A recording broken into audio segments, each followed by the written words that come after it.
Hello, thank you for watching my video. My name is Nate, but I mainly go by Kuma Crochets. Hopefully I can share what I've learned about crocheting amigurumis to help you with your plush projects. If you enjoy free patterns or crochet content, please check out my website in the description below. My website has all my socials from Instagram, Twitter, and Discord to stay updated. I'll also be linking all the tools and materials that I use for my projects, which are also in the description, from yarn, hooks, and accessories. Let's get to it. In this video, I'm going to teach you how to do an increase. How you would do an increase is there is a stitch right in front. So what we're going to do is basically work 2 single crochets into that same stitch. So what I like to do is bring my hook, put it into that stitch, yarn under, and grab the yarn,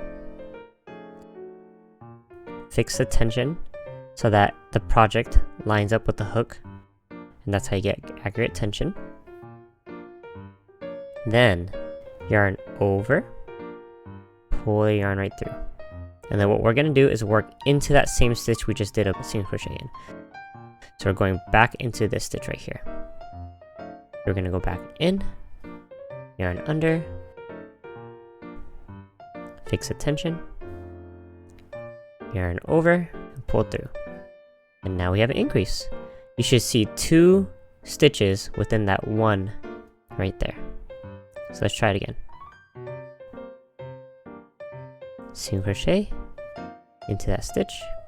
Then we're going to do it again in that same stitch we just worked in.